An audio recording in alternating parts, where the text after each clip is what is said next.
Olá, está no ar o Sete Lagoas em Debate, o programa de entrevista da TV Câmara que aborda os principais assuntos que interessam a você.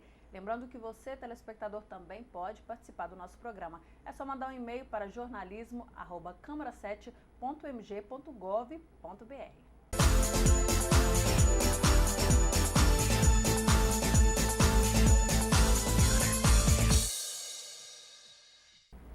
E no Sete Lagoas em Debate de hoje, eu converso com o vereador Dalto Andrade, do PT, que, entre outras matérias, é autor do projeto de lei número 43 de 2014, que dispõe sobre as lagoas oficiais do município. Dalto, muito obrigado por sua presença aqui no Sete Lagoas em Debate. Vamos explicar primeiro o que é esse projeto, por que você pensou em fazer um projeto desse para oficializar as lagoas do município. Primeiro que o nome Sete Lagoas não diz respeito especificamente a Sete Lagoas, né? As Sete Lagoas ditas oficiais. Quando o nome surge lá no início do século XVIII, 1700 e pouco, o número se remete a uma paisagem cheia de lagoas. O número 7 diz que é indeterminado esse número.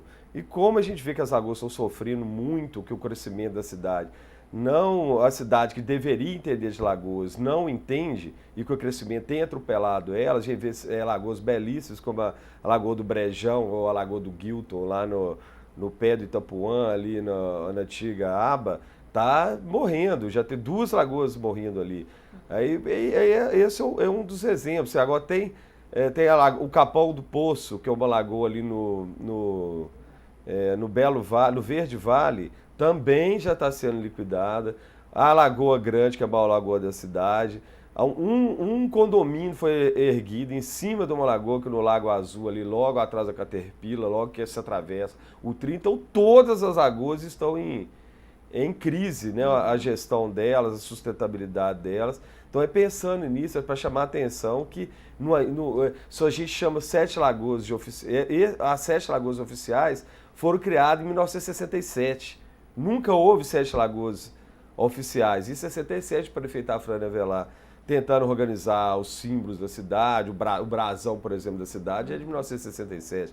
Então, tentando oficializar os símbolos, criam as Sete Lagoas Oficiais em 67. Mas o que vai fazer com as outras? Então foi aleatória essa criação dessas lagoas, determinação das lagoas na cidade? Há uma dúvida, por exemplo, a Lagoa da Chácara existia em 1967, porque a Lagoa do Matadouro, que é ali perto da igreja São Justo Tadeu, ali no bairro Papuçu, eu acredito que nesse período ela estava firme ali, que eu ainda peguei um pouco dela mais permanente, né? Hoje mal é uma lagoa no período das chuvas, né? Porque normalmente era isso.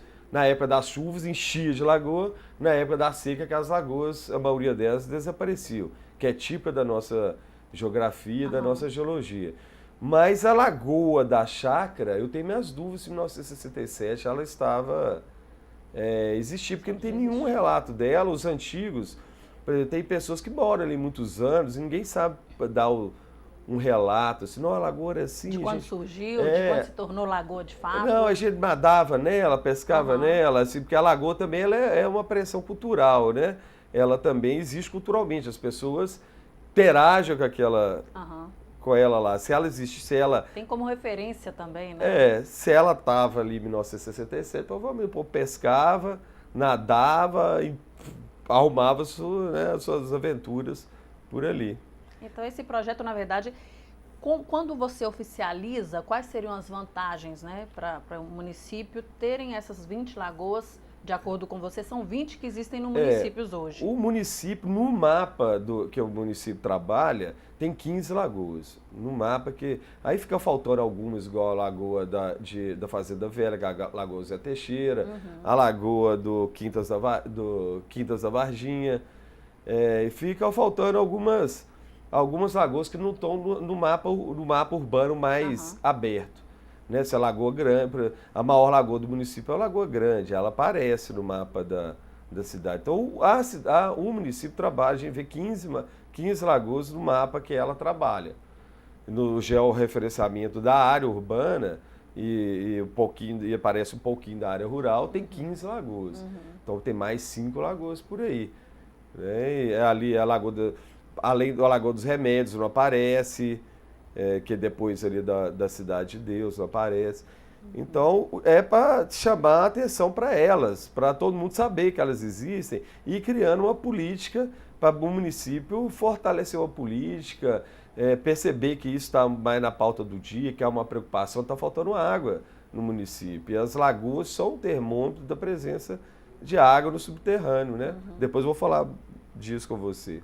Até para poder as pessoas começarem a prestar atenção nesses fenômenos que acontecem nessas lagoas que são criadas, que existem na cidade e que às vezes não se dá a devida atenção e cuidado por falta de conhecimento. Exatamente. Né? Quando você oficializa, você dá divulgação. Exatamente, né? dá uma materialidade maior, dá um caráter melhor ela de existência. Senão essa é uma lagoa do município. Porque como pode o município falar que tem só 7 lagoas, sendo que 2 ninguém nem conhece, que é a Lagoa da Chácara, que praticamente não existe, vai ter que fazer uma obra ali, porque hoje já foi interrompido os canais de abastecimento dela, que é a criação da perimetral ali ao longo da Serra de Santa Helena, ali tinha corria pelo menos 3 cursos d'água pequeno, que impactava naquela dolina ali, que entrava naquela depressão. Hoje está tudo assoreado. A Lagoa do Matadouro também pouca gente conhece. Hoje você vai ficam só nas centrais, né? A gente fica preso nessas lagoas. Boa Vista, Paulino. Isso não é suficiente para o fenômeno. Nós temos que entender mais do que são lagoas, que nós somos um dos lugares que tem mais lagoa no estado de Minas Gerais e no país. Bom, e esse projeto recebeu um veto do Executivo, veto total do Executivo, que afirma em sua justificativa que o PL contraria o interesse público municipal, uma vez que foram feitos estudos e levantamentos de georreferenciamento para afirmar se as lagoas apontadas no projeto são realmente lagoas ou espelhos d'água, né? Essa é a justificativa dele. E que também a questão da indenização, se fosse transformar em lagoa e tal. Como que você analisa esse veto do Executivo? Nós estranhamos o veto, porque as lagoas, elas têm esse aspecto cultural também que eu te falei. Então, as pessoas percebem a existência dessas lagoas, elas são vistas do espaço público. E o nosso parceiro na criação desse projeto foi a própria Secretaria do Meio Ambiente. Então, tem uma técnica lá, nós somos de todos os lugares, pusemos georreferenciamento delas, a localização espacial delas, nós fomos produzir essa demanda. Não há realmente um grande estudo técnico da Prefeitura a respeito. A Prefeitura não tem essa preocupação específica. Nós que estamos empurrando a Prefeitura à frente. Vocês que estimularam esse conhecimento. Esse conhecimento. Agora, as lagoas são dolinas, né? As lagoas são uma depressão fragmentada, que teve uma ruptura geológica ali. E houve um afloramento de água. Ela é um processo muito visível, né? Então, nós não só evidenciamos as grandes lagoas do município, as dolinas ali, como é que você vai falar que a Lagoa Grande não é uma lagoa, que a Lagoa do Zé Teixeira da Fazenda Velha não é uma lagoa? São áreas de depressão, são áreas com fragmentação, são áreas dolinas claras, né? Então, a Prefeitura, ao falar isso, está desmerecendo qualquer estudo nesse sentido, está desmerecendo a Secretaria do Meio Ambiente, que ela precisa ser estimulada a levar esse processo em frente, não desautorizar esse processo. O processo é cultural também, né? As lagoas, elas são vistas de forma cultural, é a forma que as pessoas veem que a lagoa aqui é a Lagoa do Capão do Poço, ali é a Lagoa Grande, é a forma também que as pessoas interagem com o espaço da cidade. Então isso aí não faz sentido, né? Porque o fenômeno é um fenômeno conhecido, um fenômeno visível. Chamamos outras parcerias também, como a Embrapa, que ela estuda uma forma de pechamento, estuda uma forma de controle biológico desses espaços, também conhecendo esses espaços, levando em consideração a natureza de cada um, o que a Prefeitura também não fez. Né? Você acha que precisa, então, aprofundar nesse assunto antes de de vetar ou antes de dar continuidade, se vai ser oficial, então deveria primeiro haver um estudo mais aprofundado, até para conhecer? Eu acho que assim, eu acho que o estudo é contínuo. O estudo é contínuo, vai ter sempre que ter demanda de estudos biológicos. O primeiro passo é esse, categorizar ela, falar, olha, elas existem. Vocês estão abandonando, vocês estão ignorando a Lagoa das Piranhas, vocês estão ignorando a Lagoa dos Remédios, vocês estão pondo coisa em volta dela aqui que não podem. O primeiro passo é determinar que essas lagoas existem, como que os estudos vão ter que continuar permanentemente. Tem que ser montada uma equipe de lagoas, né? Que a sofona é muito delicado, em volta de qualquer coisa que acontece em volta delas, repercute nelas, elas não são igual o rio, igual o mar, que se renovam diariamente. Né? Elas são coisas que vão dando sinal de registro de tudo que está em volta delas. Né? Se acontece uma coisa lá no Santa Luzia, reflete aqui na Lagoa Paulino. Com certeza. Então é um estudo permanente, um quadro de controle permanente. Agora a prefeitura não tem feito a sua parte, que nós vamos fazer é estimular ela também a caminhar. Os estudos de pechamento e de limpeza biológica do negócio, quem está oferecendo é a Embrapa. Precisa ter um maior incentivo nisso, né, Delton? A gente vai para o pequeno intervalo, voltamos em seguida para falar um pouco mais sobre isso e também do projeto de lei 006 que regulariza as edificações do município. Daqui a pouquinho. E no Sete Lagoas em Debate de hoje, eu converso com o vereador Dalton Andrade, do PT. A gente estava falando no primeiro bloco sobre um projeto de lei do vereador que oficializa 20 lagoas em Sete Lagoas e não apenas as 7 que a gente conhece. Aliás, a gente conhece até menos de 7, né, Dalton? Bom, e a gente falou um pouco também sobre o veto da prefeitura, justificando, por exemplo, que em alguns locais, algumas lagoas que estão catalogadas nesse projeto, poderia haver indenizações, não é isso, Dalton? Qual que seria? Existe esse problema mesmo? Como lidar com essa situação? Olha, essas 20 lagoas que foram descritas por nós, são todas isso do espaço público. Então já são lagoas que ocupam o espaço ali, não tem nenhuma relação de propriedade com elas. E havendo alguma relação de propriedade, a prefeitura não tem que indenizar. As lagoas, elas têm ali, por lei, elas têm o distanciamento que pode ter as construções, né? Já há leis específicas que tratam disso. Então a prefeitura fala assim, o proprietário, a prefeitura chega a falar que o proprietário vai ter que preservar a lagoa. Então isso é um absurdo, né? Da parte da prefeitura. É óbvio que a Secretaria do Meio Ambiente não foi consultada para esse veto. Não é? Senão ela não falaria uma asneira dessa, né? Com todo perdão da palavra. A gente já viu outras ações que a prefeitura fez que não consultou o Secretaria do Meio Ambiente, igual, por exemplo, o esvaziamento da Lagoa da Boa Vista. Quando se esvaziou a Lagoa da Boa Vista, quando a Secretaria do Meio Ambiente ficou sabendo, já estava esvaziando, os peixes já estavam morrendo, as tartarugas já estavam fugindo, que nem a Secretaria do Meio Ambiente ficou sabendo. Então isso é um veto de natureza política, não quer adentrar a discussão, não quer dialogar o assunto, e lá da altura de onde Marcenal está sentado, mandou vetar o projeto. Não há a menor racionalidade nessa questão dele, porque essas lagoas são só as lagoas do espaço público. Tem muito mais lagoa aí dentro das propriedades. Né? No fundo das propriedades, tem muito mais lagoa. Essas lagoas não são alvo desse projeto, são só as lagoas que já são públicas. E você pretende continuar com esse projeto, fazer um levantamento até para dar divulgação nessas lagoas? Temos que continuar, porque isso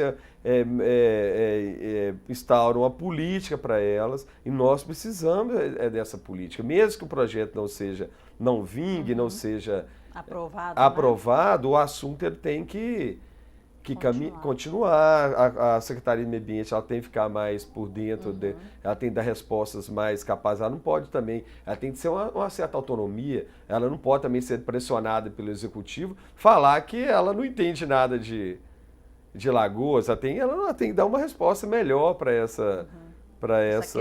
essa questão. Que é bem interessante, faz parte da nossa cultura, né? Da nossa história. Agora, vocês têm 7 lagoas, como é que é o negócio? Não, nós não entendemos nada de lagoa. Infelizmente, nós não podemos falar nada. Bom, Dalton, existe um projeto também que, na verdade, gerou muita discussão, muita polêmica aqui, que é o 006, que dispõe sobre a regularização de edificações. O que é isso? É para regulamentar as construções na cidade e quem não estiver dentro, né, do que é estabelecido na lei iria ter que pagar multas. Sim. Uma emenda sua, acho que do vereador Caramelo também, fala para que essa multa fosse revertida para o Fundo Municipal de Incentivo à Cultura. Não. Fundo Municipal de Interesse Social. De Habitação de Interesse Social. Essa emenda foi vetada. Foi vetada. Como é que a gente poderia explicar isso? Por que enviar? O município vetou dizendo que o interessante era enviar esse valor para o Departamento de Obras, não é isso? Qual que seria a diferença em enviar para o fundo, enviar para o departamento? Por que é melhor enviar para o fundo? Olha, para começar, ele não pode enviar para o município não pode enviar as multas para o Departamento de Obras, igual ele fala. Né? Então, novamente, ele desclassificou o projeto sem uma resposta técnica, legislativa justificável. Né? Tá irregular, é a resposta do prefeito pela lógica legislativa. Como o município ele uma parte já consolidada dos bairros, das construções, estão dando um tempo para elas serem regularizadas na parte já mais antiga, não é em construções novas, mas construções já antigas que são irregulares, abriu-se um prazo para que essas pessoas procurem e regularizem os seus imóveis. Então, nesse meio tempo, as construções irregulares vão ser, que não procurarem ou estiverem numa área nova, vão continuar sendo multadas. Então, nós procuramos destinar essas multas para esse fundo de habitação de interesse social. Porque você tem um conselho, você tem uma política de interesse de regularização de imóveis ou de construção de habitação social e tem um fundo, ele chama CPF, um conselho, uma política e um fundo. Então, você enviando esses recursos da multa para esse fundo, fica mais fácil da Secretaria de Obras ou dos mecanismos de regularização fundiária acessar o fundo. Porque o fundo vai ter um CNPJ próprio, eles deliberam para o conselho e emitem e deliberam os recursos de acordo com o interesse deles. Agora a prefeitura fala que esses recursos têm que ir para obras, mas não pode, a obras não tem uma conta. A obra, ela teria que ter um fundo, então, o departamento. E o fundo mais próximo é esse. Entendi. Não teria necessidade de se criar um fundo para o DLO. O DLO não tem como ter um fundo, que você tem um fundo só onde você tem um conselho, uma política e tem esse fundo. Lá é uma secretaria com a dotação orçamentária ligada à prefeitura, ela não tem como ter um fundo. Entendi. E o que acontece? A prefeitura está quebrada, né? A prefeitura ela é mal gerida, assim, excesso de cargos, aumento de cargos de salários mais elevados. Você vê esse mês a prefeitura não está escalonando o pagamento que ela não tem. Então, qual o benefício que a Obras vai ter se essas multas entrar para a conta da prefeitura? Porque para lá que o recurso vai. O recurso não vai para Obras.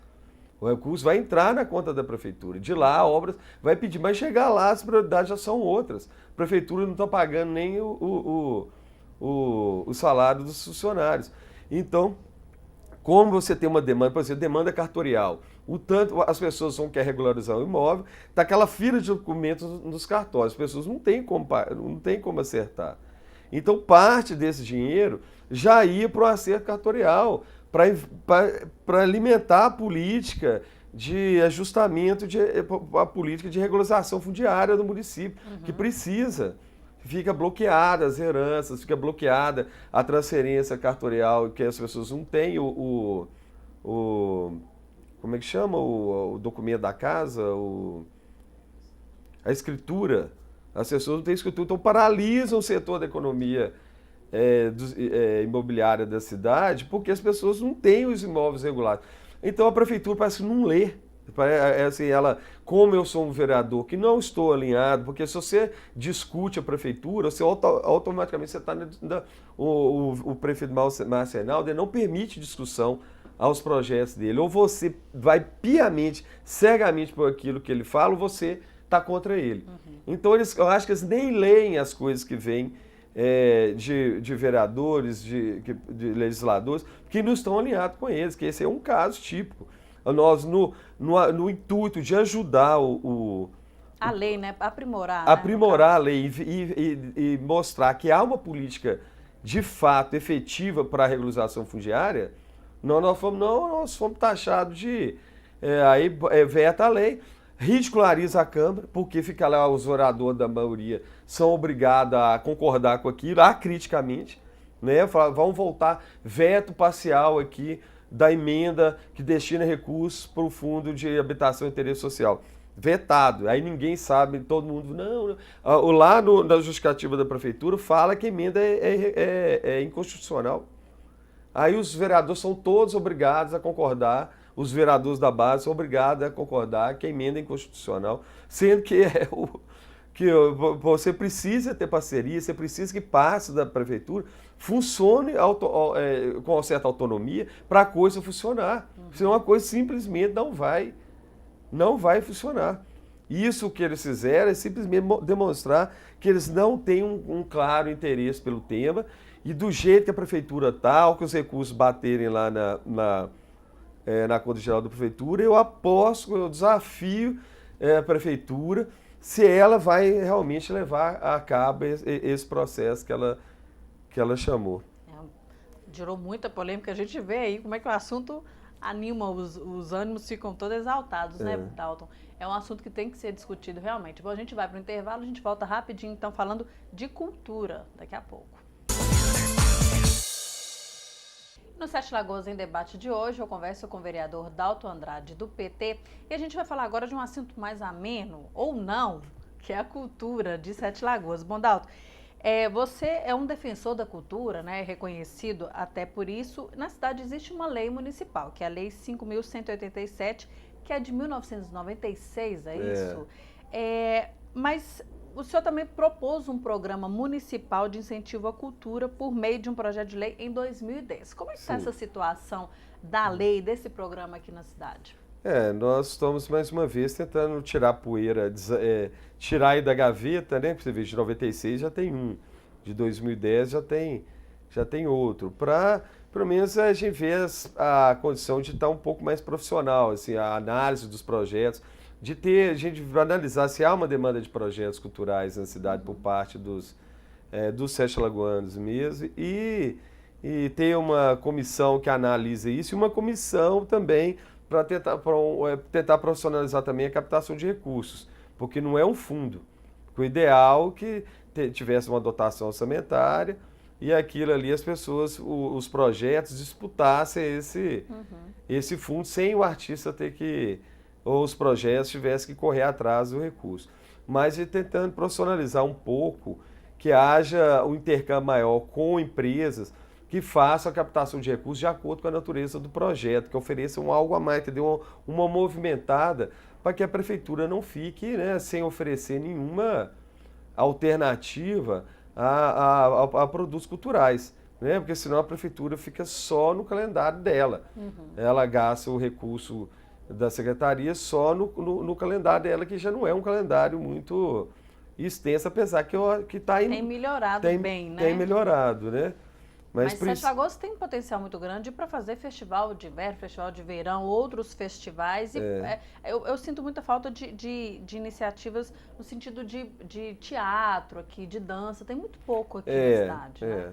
E aqui tem muita música, tem umas coisas que a cidade tem mais desenvolvido. Acho que pelo menos uma capacidade musical muito boa, que podia aparecer, podia estar um pouco melhor. Eu acredito também que espaços de dança, e propor oficinas, de trazer isso mais à cena pública, também é uma arte extremamente criativa, envolvente, né, que melhora a vida, né, pode para o crescimento das pessoas, né, das crianças, adolescentes, elas poderem passar por uma experiência isso mais consolidado no município também é uma... E o que precisa para isso ser, de fato, engrenar aqui É na cidade? uma boa vontade política, né? Que essa política cultural esteja funcionando, porque você vai em Pedropoldo, está funcionando, você vai em Belo Horizonte, está... Belo Horizonte não serve de parâmetro, né? Porque Belo Horizonte... Mas a gente vai nas cidades vizinhas, um certo meio cultural é mais manifesto, ele existe mais, né? Aqui ainda é o meio cultural, ainda Está engatinhando engatinhando, ainda, tá né? escuro, tá na sombra, né? Eles não aparecem como elementos assim, da política pública que estão ali envolvidos com as coisas, que ainda é aquela coisa escondida, né? Ainda precisa... Que depende muito de um órgão para poder ajudar a coisa a fomentar. Porque... Mas você acha que falta participação também de empresas, da iniciativa demais. privada? Porque nessa cidade a gente vê sempre uma participação. Ouro Branco também tem um festival forte lá, mas tem sempre uma empresa forte por trás também. Aqui não há um grande comprometimento das empresas. Nós somos no momento dos particulares de Sete Lagoas. Hoje as grandes empresas, nenhuma são sete lagoanas, né? Ou tem aqui em Sete Lagoas um lugar de seus escritórios, ou seja, Sete Lagoas, um espaço de decisão para nenhuma dessas empresas, né? Então isso já cria uma dificuldade, a cidade cresce mais de 30 mil pessoas por década, né, que já tem dificuldade de criar os aspectos simbólicos, de criar os valores de cidadania dela própria, né, de estabelecer os seus atrativos, os seus espaços públicos. Então tinha que uma das expectativas do poder público mesmo criar, organizar e gerenciar essa capacidade de produzir arte, de produzir artistas, de produzir pessoas que a sociedade se identifique com eles. As pessoas também correrem atrás disso, né? Às vezes fica esperando ter uma iniciativa de lá, de repente uma movimentação popular aí para poder pressionar de todos os âmbitos. E é uma coisa difícil, né? Que eu já na gestão passada eu já tentei, aí a coisa não andou muito, então a classe artística já fica receosa, né? Olha, uma coisa não aconteceu, né? Ele entrou ali para nos representar, para coisa, e nós continuamos sem espaço. Então é sempre...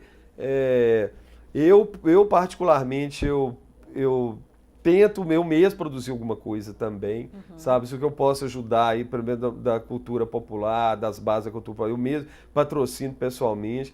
Algumas coisas da literatura, tem um grupo que produz, igual o Piqui Ruído mesmo, que é uma coisa que eu produzi antes, e vamos voltar essa semana mesmo, já sai um Piqui Ruído. Aos pouquinhos. Aos pouquinhos, se a gente não pode viver da arte puramente, pelo menos a gente mostra que a gente tem, que a gente pode mostrar, demonstrar que a gente tem arte, que a gente tem o momento é extremamente crítico, a gente precisa demonstrar um olhar aqui, um olhar crítico, demonstrar uma capacidade de interpretação maior. Então a gente tem, quem pode fazer um pouquinho... Tem que correr atrás mesmo, Adalto. É a iniciativa de cada um mesmo, né? Quero agradecer muito sua presença aqui no Sete Lagoas em Debate. Já deixo o convite para você participar outras vezes com outros temas, outros assuntos que eu tenho certeza que vão polemizar aqui também. Tá bem, obrigado pela oportunidade, mas aguardamos a próxima. Ok, muito obrigada. E o Sete Lagoas em Debate fica por aqui. Obrigada por sua companhia e até o próximo programa.